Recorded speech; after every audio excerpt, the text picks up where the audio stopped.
What's up, everybody? This is Bobby, a.k.a. Bad_Bob86, nickname for my grandma.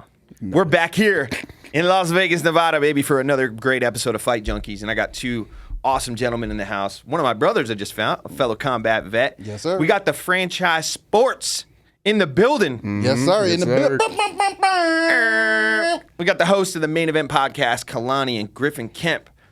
What's up, gentlemen? What's going on, brother? Man, how you doing? Happy to be here. I'm happy to have you guys. This is awesome. This is a fantastic setup. And like you said, just finding out that you're a military veteran like myself, instant connection right there. I love it because now I won't feel bad bothering you. Not at all. Not at all. Your family? Exactly. That's what it is. Instant. That is one thing very quick. That is one thing I do enjoy about being in the service. Whether I meet a Vietnam veteran or an Iraqi veteran, it's that instant connection, brother and sister, right away. I've met older people, younger people, whatever, and, oh, you served? And it's instant, almost like, oh, we served together. We served 3 years together. It's an awesome feeling to have that type of connection. Yeah, I enjoy it. It's been, it was a rough road, but it's also been way more beneficial than detrimental in my life. And I got to say, like I said earlier, I've been following your work, both you guys. I had no idea that you were a giant. You're like the size of Volkan Ozdemir and some of these guys. You're real big. Are you a football player? Like you wrestle or you just cut trees down? Former. Played high school football here in Las Vegas over at Palo Verde High School, baby, the Panthers.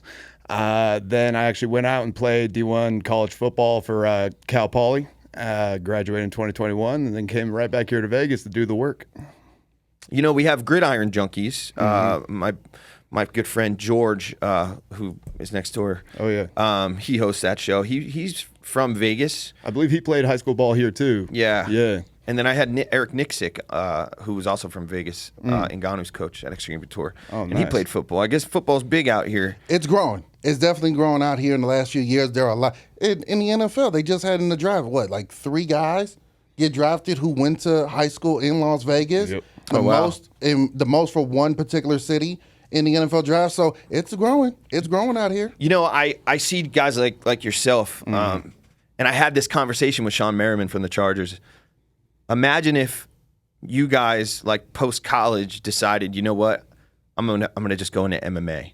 The type of athlete it takes, and nothing against mixed martial arts because they're athletes through and through. Okay. But football is just one of the harder sports, and it's a combat sport, so you're getting hit. I did freshman football, got hit once, was like, deuces, I'm gonna go, I'm out.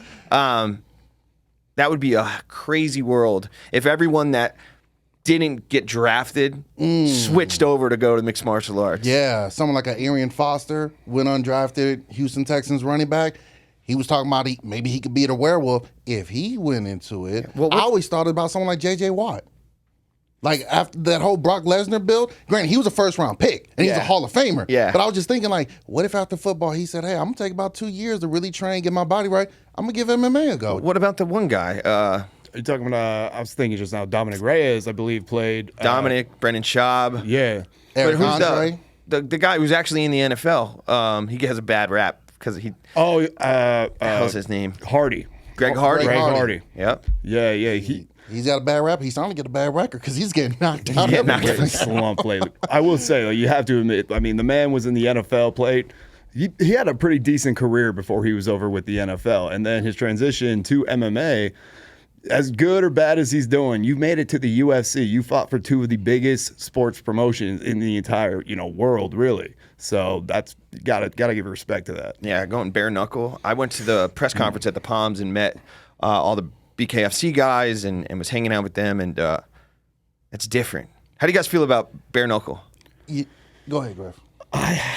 It's an interesting, concept. You got grown men and women out there really just punishing each other, really getting those knuckles into the skin and the damage it causes. It's a spectacle, but my only thing with it is is it something that can last? Is it something that's going to go the distance? And, all these fighting promotions, that's the question with all of them. But it's just bare knuckle, the violence of it and the nuance and how different it is. I'm definitely curious to see how it goes and where it goes from this point. I'm a movie reference guy. So when bare knuckle fight BKFC was coming out, one of the movies, Undisputed Wesley Snipes, Vin Rhames, when they were supposed to have a bout, it was supposed to be bare-knuckle. The old mafia leader in there wanted to be old school rules. But the trainers was like, hey, those guys that fought back then, they trained that way. So they were used to fighting bare-knuckle. The guys today fight with gloves. They're not used to it. Give them smaller ounce gloves if need be and go out there. Joe Rogan was a longtime advocate for bare-knuckle fight. I never understood why it would be good because I'm like, yeah, but if it's bare-knuckles, we're not going to see a lot of punches. Yeah. Guys aren't used to doing it. I think it's exciting. It is a unique concept, but I tell you, man, sometimes It's different, man. I've broken my hand probably 3 or 4 times in high school. I haven't really been in any, thankfully, since I've gotten older. I think the last fight was like 2012 at a bar in Louisiana. Louisiana. Yeah, I had to get out the back door. That was a rough night. But I've broken hands many times. I couldn't imagine the longevity of an athlete. And then, like you said, where are they going to go? So you look at a new organization, right? And I actually made a post that went semi-viral, and I got a lot of hate for it. The last big card with the Eddie Alvarez and Luke Rockhold and Mike Perry, that was so big. They put so much brass and star power into that card. I was like, now what? Like, where you go from here? Yeah. Because the next card, nobody's going to know who these people are. Right. And these guys aren't coming back right away. No, it's not. And that is a hard part when you got a promotion that you're starting to get off the ground. You put all your eggs in one basket on one card. You hope that carries over to the next one. But like you said, if I don't know who the guys are, I'm not going to fork over my money for that. I'll just wait for the highlights to come out and check them out. And, you just hope your fan base grows from there. Yeah, David Feldman, the owner, he took an equity loan or like put his house up to be able to make that fight work. Talk about passion. You know what I mean? No wonder your boy was in the crowd trying to jump in. He's like, I need everything. I need all the eyes I can get on this McGregor. Get in there and face off with Perry. That's what I'm saying, man. It didn't hurt that Conor McGregor just decided to walk into the ring and try to put the belt on and had to stare down with Mike Perry. I mean, it'd be interesting, but that's the same thing with all the other promotions that aren't the UFC. It's like you look at Francis Ngannou, who just signed with the PFL. That's great, but then he's going to go off and do this thing with boxing. But what is it going to look like when he's actually having to go in there and actually compete in MMA for PFL against guys maybe people aren't as familiar with? I don't think he does, to be honest. I think he gets the bag. I think he makes $30 million and calls it a career. I mean, he does have 2 brand new knees, and you figure I think he could get 2 big boxing matches if he doesn't get absolutely starched. Yeah, if it's not like a second round absolute demolish from Tyson Fury, which I don't think it would be, I could definitely see him and Deontay Wilder at some point stepping in, only because they are 2 of the biggest punchers we've ever seen in our lifetime. And I think that idea of, okay, I lost to Fury, so did you, Wilder. Let us go at it because we're gonna throw haymakers. Yeah. Let's see what happens. I think maybe, like you said, if he doesn't get starched, Ngannou Wilder at some point, I definitely see that. I think that's definitely possible. In a weird world, and I know he just signed a contract. I know a little bit about the details, but I don't know all of it, like time-wise. I think he still wants that John Jones fight. I would hope so. And I think John's going to retire after the Stipe fight at MSG, and then the only thing that would bring him back, that would motivate him, would be Francis Ngannou. Because, I mean, did you guys see John's tweets? And I mean, you can say, oh, but he's the GOAT. He's not lying. No. He's not. He's...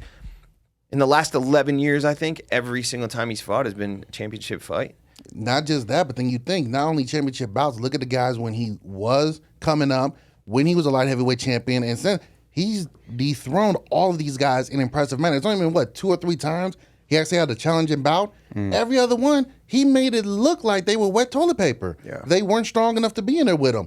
I would love it. I mean, granted, there's a certain boss by the name of Dana White. Yeah. I don't think he's going to say, let's do a cross-promotion event. I don't think so. So now you're about the same size as the heavyweights. I mean, you're like 6'5", right? Around there, yeah. How do you think these guys that go up in weight, like I know 205, I'm sure it'd be real hard for you to make.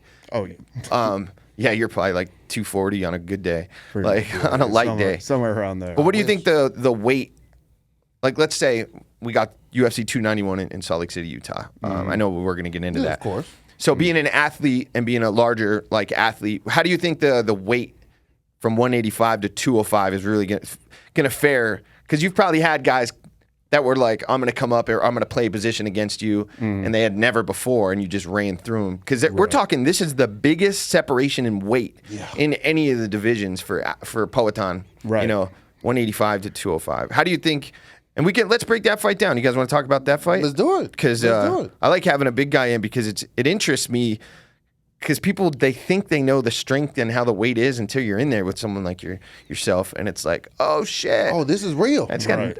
What happened to the lights? Yeah, Well, I can tell you, obviously, never been a professional fighter in my life. But what I can tell you when it comes to weight in football, guys about my size, about the 6'5", 260 range, more of like the defensive end type, like a JJ Watt defensive end, or tight end, like a Rob Gronkowski. Those are the type of body builds, that I feel like I have.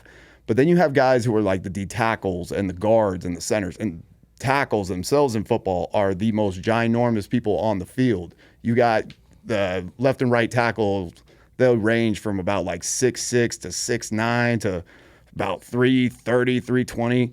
And they're guys who are just athletic. They move. They're even the offensive linemen who people might not think are that agile. They're just moving, they're pulling, they're going around, and they're absolutely knocking the snot out of corners and linebackers and get smaller guys than them. So when it comes to the size difference, it's like you can, 6'5", 260 might look, intimidating or look like really, really scary. But then there's guys who are about 6 feet tall, Polynesian, about 300 pounds. That's real, real strength. I got that lesson back at Cal Poly really quick. So it just all kind of, it just all kind of depends on your body type, really, not even just how tall or how much you weigh, but it's just your genetics. How strong were you made to be when you first came?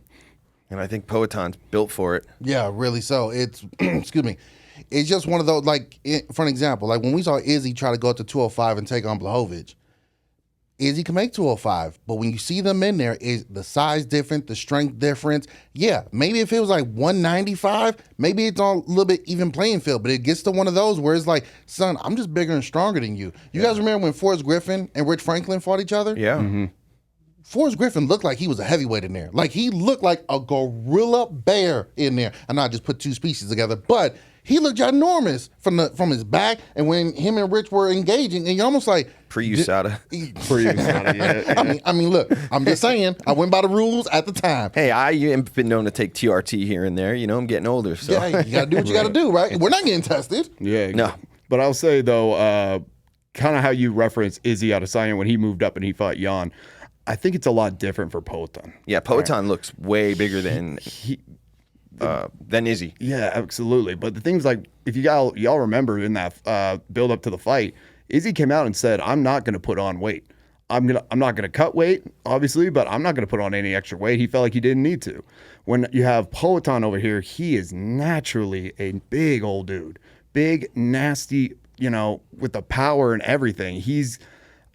I'm interested to see what's going to happen when it comes to the ground game, because that's what happened with Yon and Izzy. Yon was able to get him down real easy, pin him down for all 5 rounds. I don't think he's going to be able to do that against Poetan. I think Alex Pereira is going to force him to stay on the feet and really, see who's better when it comes to exchanging dukes.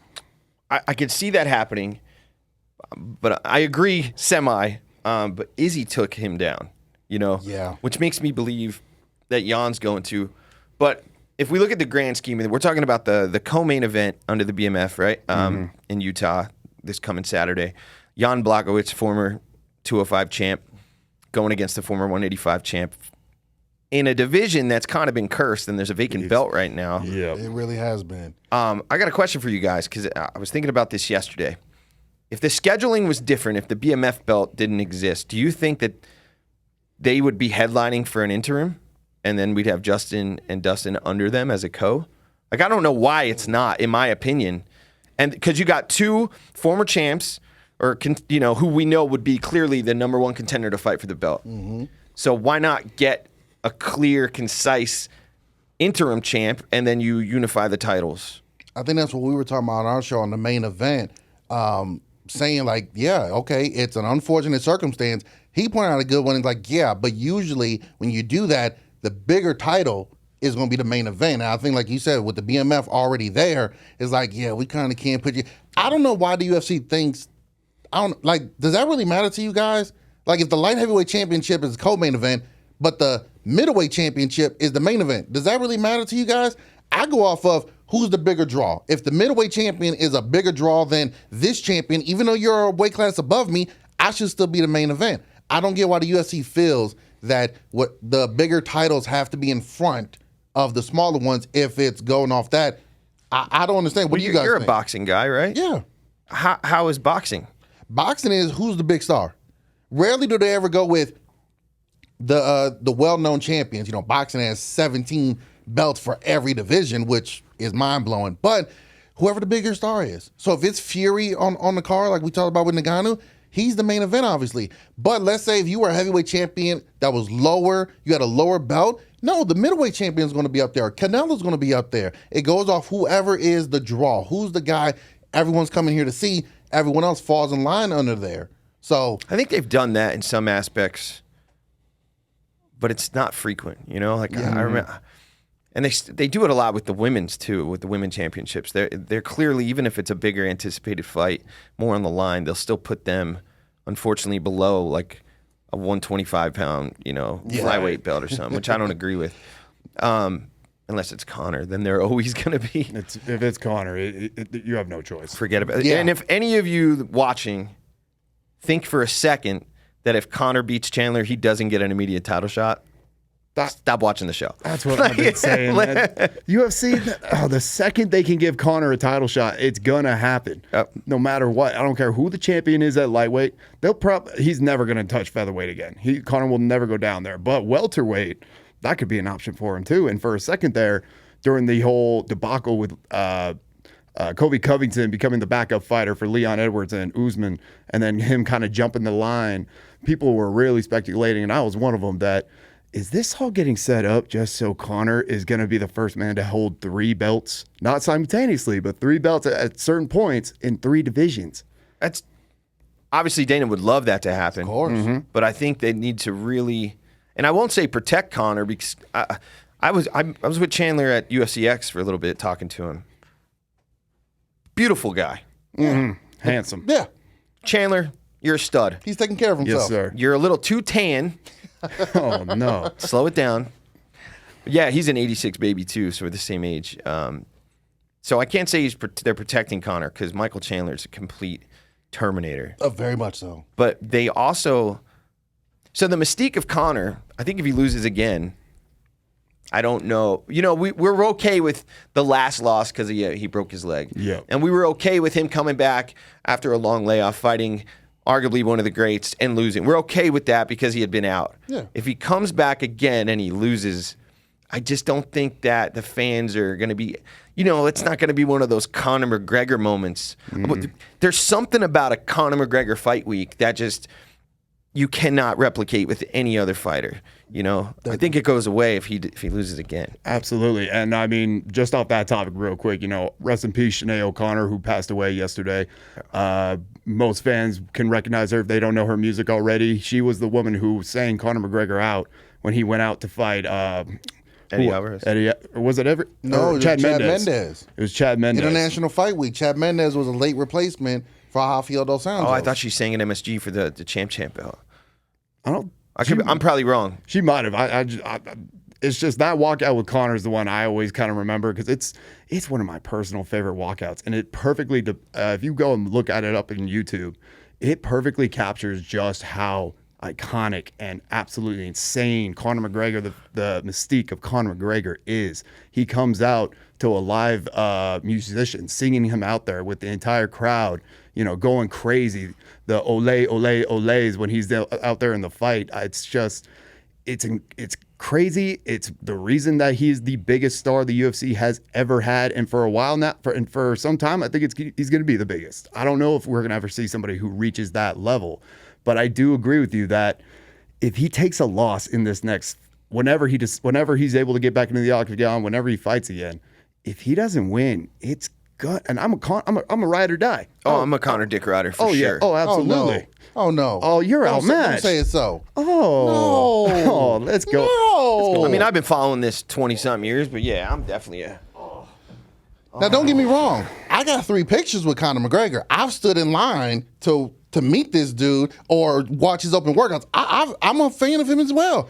But when I sit next to this dude, we will literally talk about a movie. Ain't as good as Conor McGregor's interview, though. Dude, what does that have to do with anything? So he does it to the ultimate extreme, but it was Chad Mendes because Chad Mendes had a country singer bring him out as well. And Dana was like, that's who you're picking? Because Dana didn't know who it was. He was like, Sinead O'Connor, even if you don't know her music, you know the name. And okay, but when McGregor loses, he doesn't lose in impressive fashion. Like he gets mollywopped. Nate Diaz submitted him. That was not a back and forth war. Like Diaz, when Khabib beat him down, that was a one-sided ass whooping he gave him.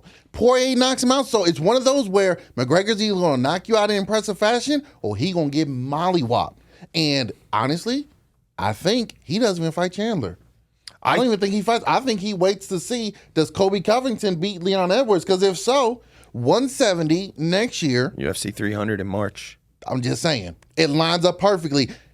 Covington, who I absolutely despise. I think he. And McGregor, 170. Come on now. I don't know if they do that to Connor.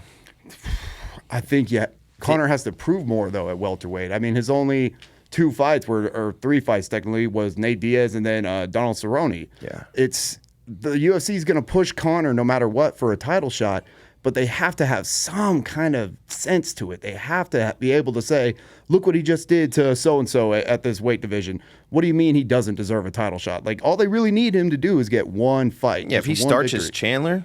But is it good? Did they ever set out if that's actually going to be at lightweight or welterweight? Well, I looked at the UFC schedule. They're pretty scheduled out up until like the beginning of next year.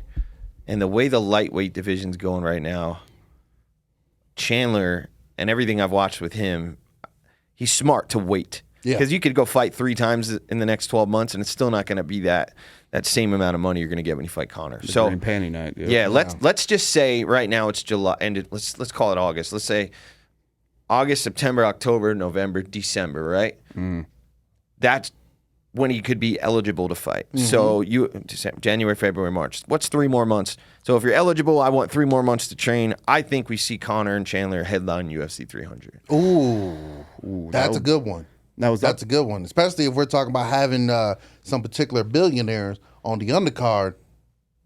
Oh shit! Yeah. If they're on the card, great way to promote is have the biggest star on there, be headlining it with those guys right underneath. Biggest pay-per-view in history. That'll be the biggest anticipated, most boring fight. I was gonna say you're not talking Zuckerberg and Mr. Elon Musk. Man, no. Hey, look, I'm not saying it's gonna be the Thrill in Manila, but have we ever seen billionaires fight each other? But the crossover for the fighters and for us, as people in the community, I think would be tremendous. We're talking the entire world would watch. Yes. But it would be, if you and I threw down in the parking lot, he's going to pick me up on my head and he's going to beat the dog shit out of me in 30 seconds. Yeah. We're going to pay $80 to watch that? Like, it's just like... We have a 50-something-year-old man, and then we got a guy who's, a jiu-jitsu guy, who I don't think's ever been punched in the mouth in his life. Does not look like it. I think we're going to be really excited, and they're going to get in there, and they're going to gas out in 3 minutes, and it's going to be boring. But at the same time, I'm all in for it. I think they should tie one hand behind their back and get a machete and go in there. I think they should have a tag team partner, all right? Elon Musk and tag team John Jones. Dana White and Vince McMahon can be their tag. There you go. Hey. I would love that one. Now, they're friends, though. Vince and Dana are friends. But everyone loves that color green. Hey, that is true. And Vince definitely would come in there and say, let's go, buddy. I don't know if Dana would, but Vince will say, let's do it. Dana's feeling good right now. Dana's looking good, man. Yeah. Jesus. Looking real good since he don't got to get tested either. Speaking of jacked people looking good, this card had a fight that fell out. Costa was supposed to fight, which I think it was an injustice to him because of the star power he holds and everything he's done in the top 5 in this division, fighting everybody. Oh, excuse me. I think when you build somebody up like that has an entire region of Brazil behind them, and he's got a lot of the girl community behind him. So he's got a lot going on. He really does. it was an injustice to him in a whole, and I think that's why because he's I think one of the top 5 paid in contracts, for show and win money. Mm-hmm. Now he's gonna fight the Wolf, Khamzat Chimaev. Yes, I'm sir. interested to see your guys' take on that because I have a take because of his last performance. And if you look at the weight classes, and I'll dive into that. I want to hear, what do you guys think of that fight, Khamzat versus Paulo Costa? Like you said, a very big injustice to this man to, his original fight. I think this fits him much better. This is much more respectful. But at the same time, I almost see it as the UFC's using this matchup between Paulo Costa and Khamzat Chimaev as more of a, all right, Khamzat, it's time. It's time. We had the whole mess with weight cutting back when you were supposed to fight Nate Diaz at 170, and then you had the catch weight with Kevin Holland. But now he's faced up with another middleweight and one of the best middleweights in the world in Paulo Costa. It's a great matchup. It's a great fight. People are going to be excited for it. I know I am. I think that it's, though, the UFC is saying we need you to start competing for the title at middleweight because we see Izzy Adesanya, he outside of his loss to Alex Pierre, he's ran that division. He's knocked off every single ranked fighter who's in the top rankings right now, at least most of them outside of Strickland. I think that they want to throw Khamzat into that division to really just implode it, to really say, look, let's see what happens when we get this guy who we've been hyping up for years. Since COVID, he's been hyped up and almost not coddled, but you know what I mean. The UFC leading their star. They Conor McGregor'd his ass. Yeah, exactly. Dana White privilege. Yes. Sure. Yeah, so I think it's going to be a great fight. I think that if Khamzat does get that victory over Costa, I think after that, maybe like a Robert Whittaker, maybe. I think he goes right to the belt. You think straight title shot? I think so too. Only because of how. Look, if Strickland does fight Izzy, and I'm a member of Extreme Couture, Eric, love you. I just don't think Strickland. He's a striker. Let's be honest. Yeah. And I love Strickland. I want to ride motorcycles with you, bro. Don't beat me up. But I'll let you beat my ass for an interview with gloves on. There we go. Absolutely. I'll take an ass whipping for a cool interview. I just don't see him beating Izzy. He's always going to have a puncher's chance. That's anybody's chance out there. He's a tough son of a gun. You just never know. Izzy right now, he's so focused on Duplessis that does he overlook Strickland? Does he maybe come in looking so far ahead at the next fight that he overlooks a tough son of a gun in Strickland? I mean, it's possible. And then again, he's a striker. Strickland has nothing to lose. He's literally like, hey, look, I can literally go out here and just try to throw haymakers, hit the grand slam, go for the home run shot, because this might be my one and only chance. But as far as Khamzat and Costa, I agree with you, Griff. This is basically just saying, hey, look, we don't know how much longer Paulo Costa's star power is going to be there. Because, again, he didn't look good in his last fight against Rockhold, who literally had his hands on his knees in the fight, taking a deep breath. Granted, that was like awesome. Backyard at a party. It really was, yeah. That was Salt Lake City, too. Yeah. So yeah. Yep. So I definitely think they're trying to use Costa's star power to say, hey, look, take on this guy. If Costa was to go ahead and starch him, he might be able to jump up to a title shot pretty soon as well. But I think the Wolf, if he goes out there, does what he's been doing to everybody, kill everybody, then it's a chance to say, okay, you're next in line. Once DDP gets healthy, maybe we'll throw you one more bone, somebody else, but you're right on the fast track to get that title shot just because he's also such a huge star in the making. That's why I think he goes right to it. Duplessis, I respect the guy. He's done his job, Mm-hmm. But I don't think if the stars align and Dana has... he's going to go, Khamzat, because, how do you not? Well, but he may want to protect Izzy, too. If he fights Khamzat, he might get wrestle-fucked and choke the hell out. Because Izzy is, like we talked about Conor, Izzy's a mega star.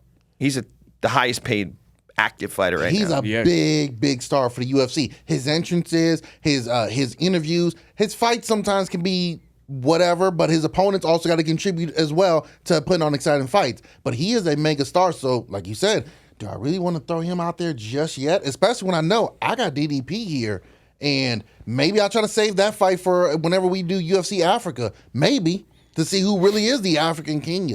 How do you feel about all that?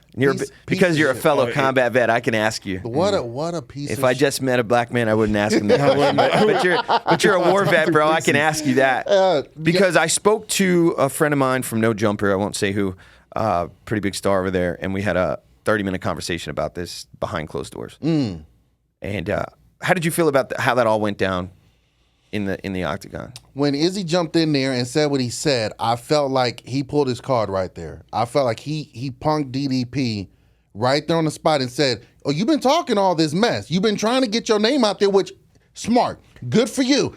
I'm here. You wanted up, nigga, here. So what's up now?" And granted, I understand for DDP. Look, I'm not gonna say that word, etc. But you poked the bear. Facts. You cannot be mad how the bear reacts once you poke him. That was the first time I think Izzy was actually pissed off. For real, for real. Yeah, he wasn't being the showman. I'm not going to try to come out here and say rhymes and riddles. No, you want to talk this mess and you want to act like this and that? Let's do it then. I'm right here in front of you. He even told, no, we're good. We're good. Because he's not going to do anything. You know, in a sense, if we were in the parking lot, that'd be like going up to someone, confronting them for talking, and then you slap them and you stand right there and look at them. Yeah. I just took your card. I just slapped you, showing I don't consider you a man. Because who do you slap? Exactly. Yeah. I don't consider you a man. I just slapped you. This is how you respond. Now, that's one way to look at it, right? And my friend, who is a black man, Gotcha.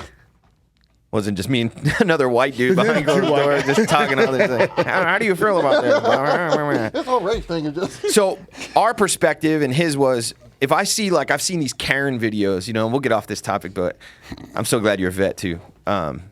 That's real. If you don't know, or if you're young and you're lost and you want to find where you belong in a family, in a community, join the military. Very much so. We just met combat vet in the same, literally the same base in Iraq. Yeah, same one. Yeah. That's why when you mentioned, I was like, where were you at? Yeah. Were you here? You said Spiker. I was like, I peed a little bit. Man. Yeah, a I little got bit. excited. Yeah, you'll find people that you can trust, people you can be open with, and that are extremely loyal. So what I got from him and my thing was, like, whenever I see like some crazy ass Karen at an apartment complex yelling at like two young black children in a pool, like, what are you doing in the pool? As a community of white people, you know, and I'm from Jersey, man, like I can't really even stand a lot of white people. I feel like it sets people like me back who have love for everybody. And on the flip side, my friend was thinking that maybe it was a hit to the black community, the way he, as a champion, acted.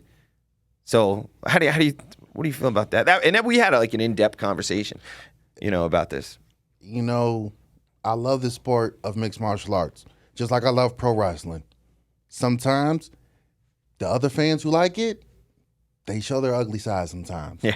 And I've seen it. I've heard it.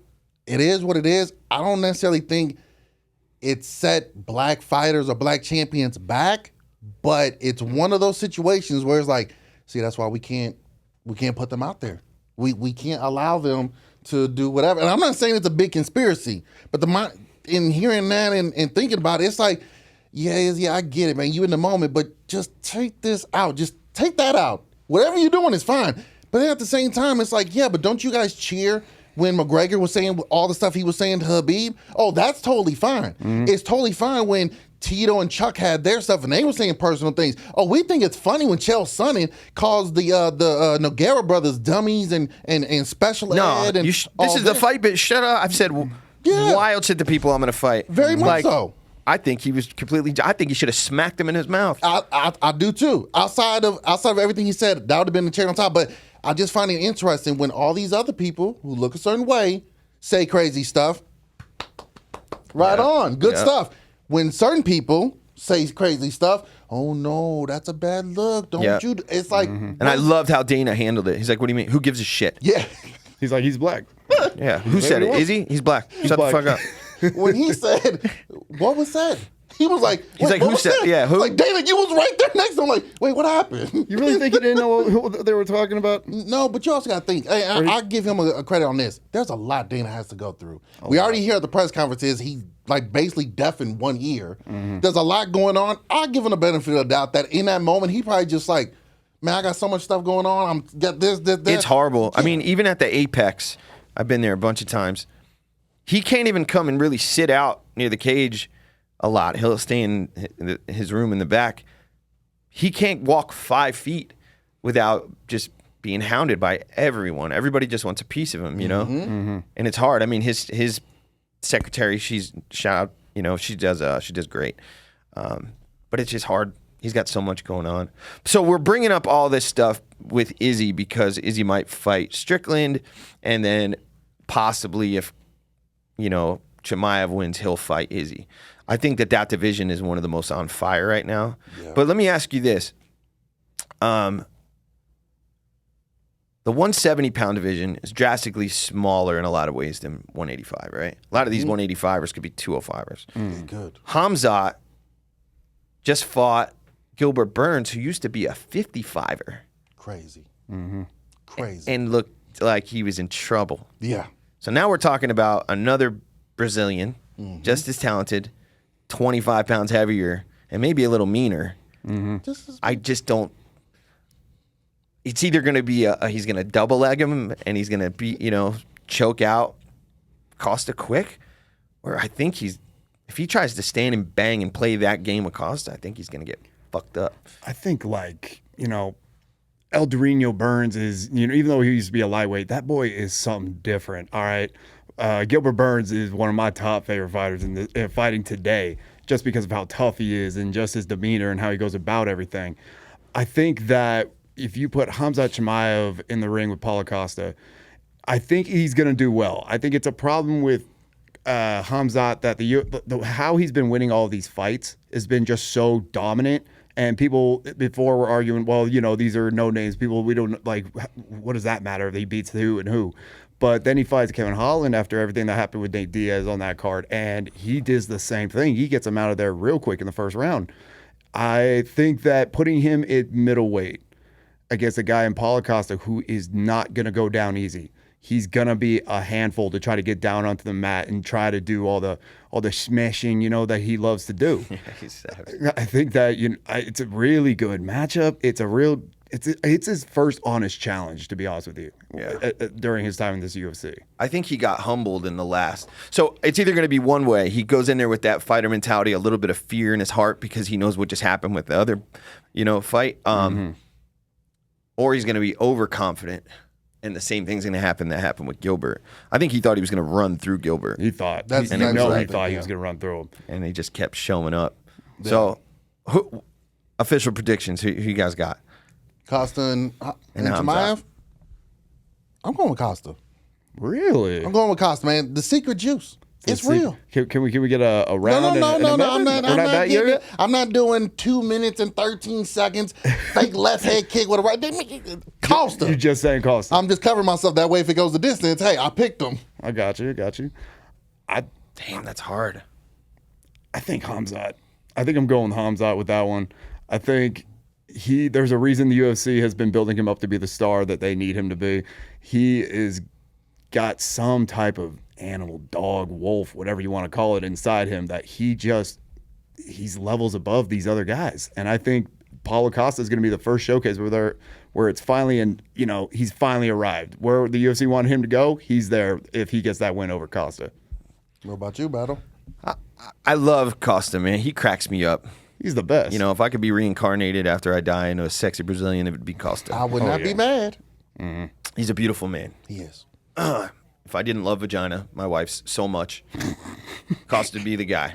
Yo, but be mad at that answer. I'm going to go with Hamzat as well. I just saw a picture of him that just, look, Costa's comfortable. And I know Hamzat is too, but I guess they both kind of grew up rough in Brazil and then over in Chechnya. But I just think there's something else inside of Hamzat. Mm-hmm. I think Costa's going to be the biggest test, or it's going to be quick. Mm. So my official prediction for Costa versus Chimaev is the Wolf. Mm. If Costa loses, does he need to move up to light heavyweight? I don't know. He's looking pretty shredded. I think he was just eating too much and chilling and partying and enjoying the good life. I mean, I don't blame him for it, but at some point you got to think, kind of like we were saying with some of the 185ers, they could go down to welterweight or move up. It's like, look, we've already been ran through by Izzy. We're not going to get a third, fourth chance at him. We got to try another division if we want to be in the top 5, top 3, number 1 contender again. Got to try something else. Yeah, the lightweight and 185 has been the same for years. I mean, they tried to get some new 155ers in there, but Justin Gaethje kind of shot that down. He kind of said, no mas. Fiziev was a savage, but Fiziev is up next. His time will be coming very shortly, but it was unfortunate he ran into the highlight. Yeah, so let's get into the highlight. Let's get into it. So the main event, the BMF belt. First, how do you guys feel about the BMF belt? I think we spoke about it a little bit earlier, but like we talked about titles and placings on the card. How do you? I personally like it. I think it's cool. I love it. Just for legacy, you know? Like, I'm the fucking BMF. Exactly. Right. I love it. On our show, the main event, I was pointing out to Griff that they should make this an annual thing. Every year, they should have a new bout. Doesn't necessarily have to be restricted to the welterweight division. Whatever division, when you get 2 bad motherfuckers to go at it, that should be the title. And we know the UFC loves to do pay-per-views with a title on the line. That's one pay-per-view where they could say, if our champions are injured, already scheduled, just recently fought, can't turn around, bam, that's the UFC BMF title pay-per-view right there. I think it'll be awesome, like you said, for legacy. Yeah, it's not something that they did after Jorge Masvidal and Nate Diaz, but now what if they continue it? This one, next year it's one. 5, 7 years from now, that becomes a thing. Oh, I was a 2-division champion, a BMF champion in 2026, whatever the case may be. I love it. I love the idea of it, and I think it's fun. I'd make the argument, like, what's one big criticism people always have about boxing? Too many belts. Yeah, too many. Way too many belts. Nobody knows what it, like, okay, you have this organization's belt, but you don't have these 3 other ones over here, and it's all in the same division. I think that, the BMF title, it's exciting. It really is. I mean, when we had it with, like you said, Jorge Masvidal and Nate Diaz, you had The Rock coming in with it over his shoulder, wrapping it around Jorge. Yeah, it was just such a big thing at the time, and it was so hyped. But it's like, what does it really mean to these fighters when they get it for their, eventual goal to get to a title shot and be the champion of their divisions? Does it help you at all? Is it more of a popularity type thing where they're just the 2 hottest names? Let's throw the BMF title on there and make it so we can amp up the card even more. I want the BMF title to have a little bit more clarity. I want to hear from Dana White and the UFC. Maybe, the BMF belt, when that's on the line, it's kind of like a number 1 contenders fight, once you get the BMF belt, you're almost guaranteed to fight for the title right after. But we know what it is. I mean, if we... I'm just saying. They did it for the money. Yeah, that's it. It's for the money. Yeah, and that's not a problem, As Jorge, what was it like winning the BMF title? Ask Jorge, what was it like after winning the BMF title? Like, yeah, it does bring a certain level of prestigiousness to it. I wouldn't say maybe number 1 contender, but it puts you in that room. But that's a true fight fan who looks at it as a whole, and the athletes and the sacrifices they put in to get to where they're at. Yeah. So in your brain, it's like, well, that would be in a perfect MMA world. That would make a lot of sense. But we're in the entertainment business where it's just like, fuck it. Like, let's have fun. Yeah, you guys are excited, and we got arguably 2 of the most violent. In the sport. They're not out there smacking and punching people in the face, and choking people out in New Orleans. Speaking of, I'm going to have him on the show. No kidding. Logan Paul's doppelganger. Oh. Yeah. He's coming on the show next time he hits Vegas. We need to find a Nate Diaz doppelganger and have him come in here and just scare him real quick. Yeah, he actually works for Prime now and goes around when Logan can't be there. And does he go around and get choked out? Oof, I'm going to ask him. I had... over at PJ, who owns Happy Punch promo, I had him on, and he was there when the fight. But he's a BJJ black belt, and he knows Nate, so he stayed out of it. Yeah. Mm-hmm. But he was just telling me about it, behind closed doors. I was like, "Holy shit, you were there!" When keeping it real goes wrong. Mm-hmm. Yeah. So I think the BMF is going to be great. Have you guys thought about this? So we got Dustin Gaethje headlining 291 against Poirier. Mm-hmm. Do you think that this is a clear number 1 contender fight? Whoever wins the Charles Oliveira and Islam Makhachev. And have you thought about if this is the last fight for either one of them? I think Justin Gaethje came out. I think it was after his fight with Vazeev. He said on the mic that this was his final, run at the title. He made it clear, he's not that young. He's been, like we said, the lightweight division seems like it's been the same fighters over and over again. And Dustin Poirier and Justin Gaethje are two guys who have constantly been at the top and have always been dancing around that title at lightweight. It just so happened that they ran into, the Khabibs and the Oliveras of that division. So I think that, these two deserve the respect of they're going into the cage once again after their first fight. You can't help but feel like this has to be a number one contenders fight. You have to put whoever wins Islam versus Oliveira, you have to put him against the winner of this fight. I mean, we're getting War 2. In my shout out Salt Lake City, Utah, baby. My hometown, born just right up the street from the Delta Center. Oh shit! I'm hyped to see that this is the main event. The BMF title or not, this fight was gonna get views. It's BMF without the belt. It's it BMF really without is. it, exactly. It really is. So and I think when they announced it, people would have been asking, why is this not for the BMF title? If there was going to be any fight where you was going to bring that belt back, this is the one. I do think it's the number one contenders bout. I think both have done. Here, I saw this, and I hope my numbers are correct. They both, since fighting each other, are 4-2. 6-2. 6-2, so, right. They both have a loss to Oliveira, but they both beat Michael Chandler. They both They both had an interim title. Their career after they first fought each other is damn near mirroring each other. To where it's poetic that we fight again. Destiny. I think for Poirier, I think if he was to lose, this might be his last run at 55. I think at some point he's going to try his luck at 70. He's a big boy. Not necessarily thick, but he's a big dude. And I think he could still do a run at 170 against some of those guys. Gaethje, maybe not so much. And with the wars he's been in, this, like you said, last run. He might walk. It could be hell of a career to do it. He came to the UFC with that win streak and showed. He's got more bonuses than anybody. I think that he has more post-fight bonuses. I think they said he's got more bonuses than fights in the UFC. Yes.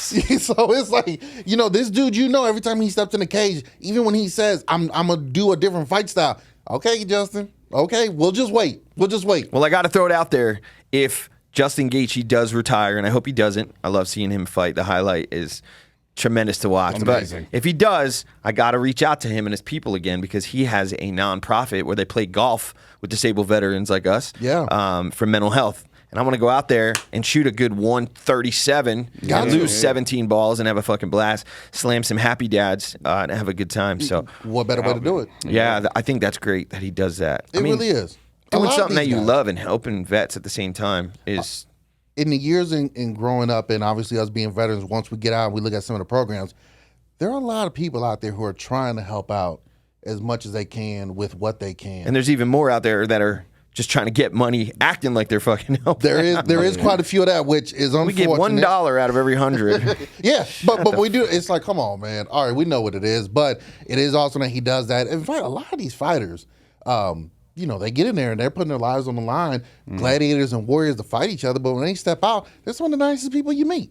Yeah. Some of the nicest people you'll be able to run into. Granted, they know what they can do if things went sideways, but there's some of the nicest people they can do, and a lot of them do start organizations or charities for different really good causes. So it's awesome to have that and to go out there and support fighters like that. How do you think the fight goes?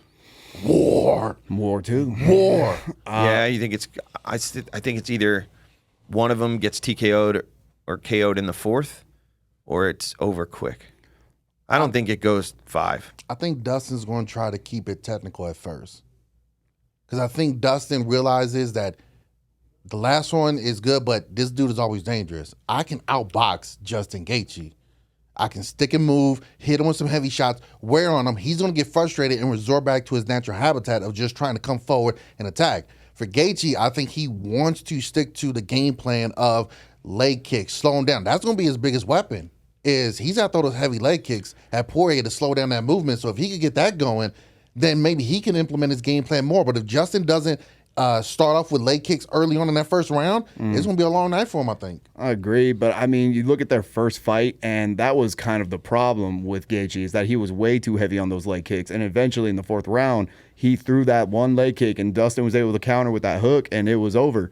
I think that, Justin Gaethje's coach, Trevor Whitman, I think after he lost to Poirier the first time, he really implemented Gaethje. Like you said, stick with the game plan. Don't get too excited. Don't be going, all breaks, no lose at these guys. You got to be technical. You got to be calm, and you got to go with the flow of the fight.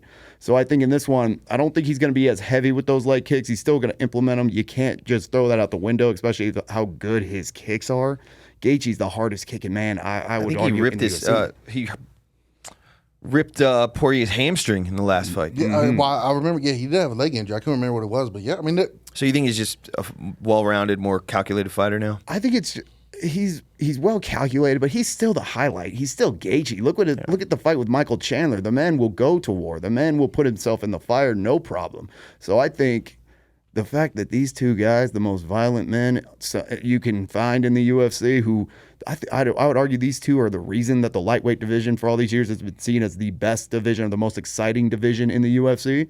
I think we're gonna get what we're buying. We're gonna get a war. We're gonna get two of the toughest son of a bitch motherfuckers in this fucking entire UFC. The whole game. The whole game. They are going to put on a spectacle, and I would argue this one might go a little. I would say it goes at least again to the fourth round. At least I think the damage is going to accumulate. I mean, obviously they're both at the height of their career, and there's a lot on the line when it comes to running for the belt again. They've both touched that interim championship gold. But age is getting there. Money has been accumulated. There's a lot of things that, necessarily they have that they didn't have back then. That drive, kind of like what happened to Conor and certain fighters that have a lot of money. But I think that the damage that's going to occur over those first 20 minutes, I don't see it going to the fifth round. It could be even, late in the third, just because the body. The mind will always be there, but the body, I just think, is going to be broke by the fourth round. It's going to run out of gas at some point, and you just got to wonder when.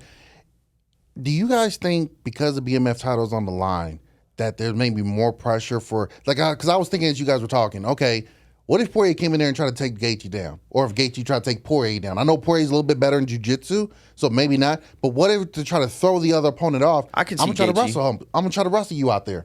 I'm pretty good at it. He's a D1 All-American, right? Yeah. Yeah, but why does he not wrestle? Yeah, because he wants to go in. That's why he's the highlight. Well, exactly. Same thing with Chuck Liddell. Chuck Liddell had a nice collegiate wrestling career. Did he? I didn't know that. He did. He went to Cal Poly. He went to the same school. He in the little sports team facilities, there's a big old plaque of the Iceman right there on the wall. Yeah. Holy shit. Yeah. I just thought he was some some brawler. Let's go, baby. Let's go. He fought like that, but no, he had that's why he was always so good at stuffing takedowns or getting back up from his wrestling background, knowing how to throw his hits back, knowing how to shrimp and get out of it. He just didn't want to wrestle nobody. He just said, "Nah, I'm good. My hands are pretty hard, so I'm just knock you out this way." But I'll be interested to know do you guys think it's pressure to go out there and put on another war with the BMF title on the line, or do you think no, just get the win? It is what it is. Oh, I think they've walked this walk so many times. Dustin's done it probably 28, 30 times. Just that regular fight week, the media coming in and talking to the same journalists and cutting the weight, and they're so dialed in. But there's just something different about when you know that you're getting in your car, but on the way to work, you're going to get in a horrible car crash. But you still got to go. Absolutely. That's a great way to put it. So I think put it any better. Forget all the belts, forget all the bullshit, forget the crowd. They both know they're going to get kicked in the nuts super hard, and they can't do anything about it. It is what it is. That's what we signed up for. Yeah. All right, buddy. It's like going on patrol. I've been blown up many times. Yeah. Put in the hospital one night, March 8th, 2008. I knew every time we left the wire, this could be it, and but eventually I just didn't matter anymore. This is just what I do. I show up. This is my job, and we went on a patrol every day for 12 hours. So it's a weird thing when you get comfortable hearing mortars coming in, and you're just like, now we're good. We're good. Yep. I accepted death. Yeah. As morbid as that sounds. Because if I didn't, I wouldn't be able to clear buildings and do patrols and navigate through crowds. And I got real good at my job, There's a lot of pictures of me out there with a bunch of kids around me. But if you don't know, And there's a lot of snipers in the city of Tikrit. You put kids around you, then you're going to be safe because they're not going to kill any children. No, it's not a good look. It's not a good look. You start learning stuff while you're over there. Yeah. Smart man right here. Know how to play the game. Yeah. Know how to play the game. Hey, Candy, come on, buddy. And I think they both know how to play the game, and they're both at the top of the game. They're so similar. It's going to be a war. One of them's. I would not be surprised if somebody breaks a leg, God forbid. Oh man, I hope they do. I hope not. But I could just. I mean, Justin throws with no regard for self-preservation. No. Let's just fucking hurt this guy. That's it. And that's it. And if I hurt myself, so be it. Yeah, I'm throwing 100-mile-an-hour fastball. Even if I throw my arm out, I'm still throwing it. And think of this, right? If they know that this is either they win or they retire, They're going to go hard. Oh my God. Oh yeah. I mean, look, Dustin Poirier, I think outside of Gaethje, look at his fight with Dan Hooker. Dustin is just nasty with it. He doesn't care. He's going to and then it wasn't just that he was laying it on Dan Hooker. Dan Hooker was giving it to Poirier. All right? Those boys were going out at the apex. And I just love that, he did beat my boy. He did make, Conor look not so great in those last two fights. I'll say it. But I got to respect him. You have to respect him. He's done so much. And yet, even though we said these guys are a little bit, man, I'm giving him his props, man. Let me show some give him some flowers. Dustin Poirier and Justin Gaethje are, like we said, it's almost like it's destiny that they were meant to meet in this moment where they're both, we don't know how long we're going to have these guys. We don't know how long we're going to be able to watch these two fight. So it's destiny that these two, towards the ends of their careers, are meeting up again with not just a BMF title on the line or not just, bragging rights, but a legit chance at getting another title shot where it's more likely probably both these guys, it's their last. Well, like I said, I think for Poirier, regardless of, even it might be his last at 55, I really do think Poirier's going to try his luck at welterweight at some point. These are big boys. I was back stage at the Apex for, I forget what fight it was. Not trying to brag. Yeah. No. No. I was just, I was in the Bentley with Will Smith and Denzel, and nothing. It was nothing actually major. the night I was hanging out with Steve Will Do It, Nelk Boys, the night Steve-O got choked out. No. I was going to leave, and Steve Will Do It was like, no, hang out. And I walked up to the cage with him and Steve-O, and I got to watch them get choked out. Wow. It was a wild night. But Marvin Vettori was there. Goes back to Dustin going up to 170. I've seen him on TV many times, just like I've seen you. And then you show up and you're giant. Marvin's a big boy. Yeah. Funny story. We met him at the Apex, and he said, or not the Apex, UFC X last year, International Fight Week. He's thick. He said the same thing. He's not as big as you, but he's for 185er. Yeah. He goes like, "Oh, you're just as big as me." I'm like, "Brother, let's not get it confused. You're getting me out of there. And you're getting me here real quick." It was so surprising to see that because when we were in line, we were like, "Dude, that dude is a wall." Yeah. How does he make 185? No idea. Yeah. But that was amazing. I love what you're saying, though, about Poirier moving up to welterweight because I think it's well known that there's a little bit of a beef between him and Colby Covington. Imagine that fight. Yeah. Those two boys going at it. I think it goes very similar to Masvidal versus Colby, to be honest. Oh, really? Yeah, I think that Masvidal is an even better striker than Dustin in some ways. Really? In his prime. Not the Masvidal we've seen the last few fights. He's almost 40 years old. No, that is true. If you think about him, I think they're both, and they've trained together at American Top Team for all these years. And look, Colby dominated Masvidal. No, he did. But see, that goes into, was Jorge just so emotionally attached to that fight? He just couldn't think. We've seen a couple times where guys are so emotionally invested in trying to smash this opponent. There's emotions. That they just don't show up.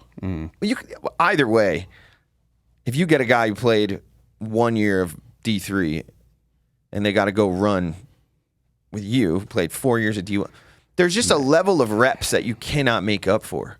Fair enough. And when there's a wrestler who, in Colby, has all those accolades, it's going to look like they didn't show up because Colby is just that good.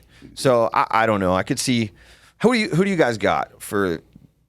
Because I still want to break down quickly a couple more fights before we get out of here. For the BMF? Yeah. Who do you got? Dustin Poirier. Same. I love Gaethje. Dustin Poirier. we were talking about betting earlier on, and I always love making me a nice little 8-leg parlay when I do when these fight cards come around. This one is, I hate this card when it comes to betting because I have no clue what's going to happen with the co-main. Especially this one, the main event. It's hard to say. My heart, though, low key, I kind of want to say Gaethje. Okay. I think Gaethje. I mean, Poirier's last fight was his fight with Michael Chandler, right? Yeah. So then you have Justin Gaethje, who just got done with Fiziev, and Fiziev's a younger guy. Fizie's a younger guy who's got, he's fresh. He doesn't have all the damage from years of war. And Gaethje still went in there, and he got the job done, unanimous decision. So I think Gaethje, it's not far-fetched to think, not at all. I think it's recent. even. Yeah, it's even, but it's like he's been in there more recent, and not just with anybody, with a guy at Fiziev's level. So I think that really goes a long way for Gaethje. I think he's going to get, he's going to get not the upset, but just surprised because Poirier won that first one, so they tie it up. Yeah, I don't think either one to be necessarily considered upset. I know there's an underdog in there, but I think like you said, like you pointed out earlier, they're so evenly matched. It's just, look, if we could ever have a triple threat match, these two and throw in Michael Chandler, I'm in. I'm going to bet on both of them. That's not a bad bet. Yep. That's not bad. I'll have to dive in a little bit, but shout out to Nick Diaz, host of Veterans Minimum. He's a beast with that stuff. Yeah, for sure. So I look at all his picks and I try to throw some stuff on there. Yeah. So we're running out of time, but I want to go over one more fight. This is a fight that means a lot to me, being a huge fight fan for the last 20-something years. Tony Ferguson and Bobby Green are going to go at it. Tony's on a 5-fight skid, but if you look at his all-around record, it's like 20-5 or some crap, whatever it is. Right. So, and he's only lost to Killers. absolute best in the world, the top 5. Yep. Yes. Dariush, Kevin Lee, Charles Oliveira. It hasn't been some scrubs out there. No, not at all. How do you guys think this fight's going to go? And shout out to Bobby Green, too. Even though he may not have the same accolades as Tony and the same, push behind him, he's an OG. He's on his way out, too. Oh, yeah. I think he's my age. He's late, 38 or something like that. He's on his way out. He's been in there for a minute. He's a gamer, too. So I'm going to go. I personally think it's, submission by Tony. I think Tony wins by submission. I like that pick. I was thinking the same thing as well. How do you guys think this is going to go? Because remember, Tony was dominating Michael Chandler before he got kicked into fucking outer space. That was, oh man, that was scary to see how he fell and how he just laid there for so long. But I feel the same way. I think both of these guys are exciting to watch. They both definitely come there to fight. Look, a couple years back, these two could have fought for the BMF title at some point. Bobby Green maybe not necessarily a top 5 fighter during his career, but you were never disappointed when he stepped out there. He was swinging for the fences and coming to bring it. El Kukui, what can we not say good about this guy? I think he was just recently hanging off the bridge doing push-ups while also curls with the other hand, because he trains very funny. So I think he was hanging off the bridge. He's nuts. Yeah, it's insane what this guy comes up with. It's like, bro, how do you even think of something like that? He just tracked a bear in the mountains. That's what he said at the press conference. Yeah, it's how come the Tony fight's off? Oh, he got eaten by a fucking black bear in the mountains of California. And how did that happen? He was tracking him. First, you break your entire knee over, and then you get eaten by a bear. Yeah. Talk about bad luck. Yeah, he thought it was Khabib out there. He was trying to look for him to finally get that fight going. Damn, talk about a fight we never got. But I think Tony Ferguson is going to utilize his wrestling here. It's going to be close quarters. I think at some point it's going to be dirty boxing, clinch work. Gets to the ground. I think Tony is going to be able to utilize his wrestling and 10-plan jiu-jitsu to go in there and get the submission victory. People forget that he's a incredible wrestler because he doesn't do it a lot. Yeah. He just defends takedowns and slices you up with his elbows. Very much so. How do you think this is going to go?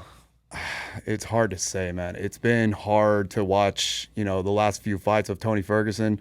You don't ever want to see a guy, it's hard to see these stars when they're at the end of their careers and the losses start piling up and, a lot of criticism gets thrown their way.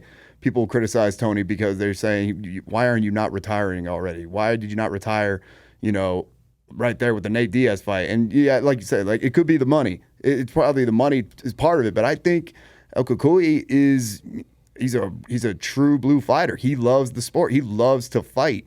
And I think, for fans, and the best I can hope for, and what I hope we see is a Tony Ferguson victory. I would love nothing more than to see that. But at the same time, I also hope that, you hear a lot of things about what's going on maybe in Tony's, private life, and you just hope the best for him. I hope, we get a victory I hope he gets the victory on Saturday, and I just hope that, everything else in his life is going well, and he's, at the end of his career, he's healthy and good. Just like Dan Hooker hasn't been the same since he fought Dustin Poirier, I don't think that Tony's been the same since he fought Gaethje. No. It should have been called probably a round earlier. Those headshots were just... It's a lot. Yeah. It's tough. It's tough to call that, because especially when you're such a warrior like that, because you're like, well, he's been in wars before. He can come back from this. And it's almost to the point where it's like, nah, buddy, you got to throw that towel in there. You, as a corner, you got to watch out for him. And you got to protect your fighter. And it's tough because you love him. You build that certain bond. And like I said, we've seen him in wars and battles before. So is this just one of those, he's going to have a miraculous comeback? Or is it starting to get to the point where it's like, bud, we got to call it? It's tough, but yeah, I agree. They definitely probably should have thought about that in between rounds. Like, hey, buddy, you got 1 minute to show me what you got. If you keep taking these punches, I got to throw the towel in. I mean, we look at the history of the sport. Frankie Edgar from Jersey. I know Frankie, almost 20 years. He's one of our hometown heroes. Absolute wars, savage, and then he, went on a crazy fight, and then eventually you had to retire. Chuck Liddell, absolute killer, champion, went on the same skid, was getting knocked out. Luke Rockhold, Man. Tony Ferguson. At the end of the career, it's just, their life expectancy at that level in fighting kind of, and it's not everybody. Look at Glover. He won the fucking bout at 42. 40. So you never know. Yeah. Amazing. Look at George St. Pierre. Yeah. Fought when he fought and still looked as great as he was, but he's like, look, my time's up. For whatever reason, my personal stuff and other reasons, my time's up. Tony Ferguson, you have to give him credit as one of the toughest fighters in the UFC. And he's one fighter where you could say maybe how tough he is a problem, because look what happened when he fought Oliveira. Oliveira, what was it? His arm? Did he have in the armbar or the? Yeah, it was an arm. He was not tapping, and that thing was snapping off. Who got him in the leg hold? Because it was Charles Oliveira got him in one, and he was not tapping, and that it did not look good. And then he got another one with the leg, but both of them, and then the fight with Gaethje where he was battered and he wasn't going down, he wasn't slept, but he just kept going. I mean, he's so tough. He's so willing to take on pain, and his pain threshold has to be just incredibly high. I think that's why he's still fighting, because his belief, his self-belief. That's one thing I respect about these fighters. And if you can ever learn anything from the MMA community, is the self-belief. You got people who are completely broke, struggling, should probably go get those 20 credits and get that degree finished up and go an easy route. But their self-belief and their capabilities drives them to levels that nobody will ever understand. And I think that's where Tony Ferguson's at, his self-belief. And sometimes, like you said, it could be detrimental, and that's why you got to have a good team around you. Well said. Exactly. Well said. So, one last fight, 2 seconds, then we'll get out of here. I know we're running out of time. Poetan, but I don't think we said who was actually going to win. What were your predictions for the? We got into a whole talk about it, but I think we did. I'm taking Pereira. I'm just going to keep it simple. I'm taking Pereira in this one. I think he's going to look real comfortable with his striking, being at a weight class where he doesn't have to drain himself so much. I love Yon. I just think in this particular one, he's a different kind of striker, and we've seen that against Izzy and Strickland and whatnot. So at 205, feeling good, I'm taking Pereira. I'm gonna say not only am I going with Alex Pereira, I think Pereira gets the knockout victory on Yon, and then we have a new king at light heavyweight. He runs that division. Then we get the fight with him and Yuri. Then we get the fights with him and Jamal Hill. Then it just keeps going and going, and then all of a sudden, the light heavyweight division looks real entertaining. It's real big. You guys are confident in that, and I'm going to go the opposite way. Okay. I think that Blahowicz is going to beat him similar to the way he beat Israel Adesanya. And I'll tell you this: he's not only is he going up 20 pounds, which is going to be better for his body health and the weight cut, but he did just get knocked out 90 days ago. And if you look at the statistics, even though he's a kickboxer with hundreds of fights, Yon has 31 more MMA fights than him. Yeah, and I think he knows damn well what he needs to do to go in there and win. And then we have this mystique about Pierre right now because he just fought for the belt and all that stuff. He got fast-tracked. He didn't have to fight Whitaker, Vettori, Cannonier, and all these other killers in that division. He got to go fight the guy that he knew he could beat because he already beat Pryor. Yeah. So I think that he's a complete savage in a lot of respects, but I think he's going to get exposed by the bigger guy, get wrestled. And I think that we're going to have a new number one contender to fight for the light heavyweight belt. Well, the good thing is we're gonna find out all these predictions on how they come true come Saturday. Yeah. So guys, I really appreciate you guys. It's a play. I have a lot of people on. I have a lot of guests, but it's cool. I don't have a lot of other podcasters that I sit and hang out and talk, the shit with the boys, and that's pretty cool. So I appreciate you guys. Man, we appreciate it right back. This was awesome, man. Great setup, great environment, great vibes. It was awesome, man. This was lovely. Let everybody know where they can find you guys. Franchise Sports Media, the main event, and for all your sports. Las Vegas high school sports, Raiders coverage, Las Vegas Aces, Los Angeles Lakers. You get it all, franchisesportsmedia.com. The main event going down every week. Myself, Kalani Lua, Griffin, Kemp, knocking it out the park. Big man. Yes, sir. Follow us on our social medias. We're on the Instagram. We're on the Facebook Live. We are on Twitter. We're making our presence known on the TikTok. We're coming for the younger generation, all right? Be sure to like, share, and subscribe. All right, guys. I appreciate you guys coming in. We'll definitely do this again. We all win together, or we don't win at all, right? Let's go. Fight Junkies, stay tuned. Please like, share, subscribe. Tell your neighbors, tell your grandma, tell your ex-girlfriend. Let's go. We're out.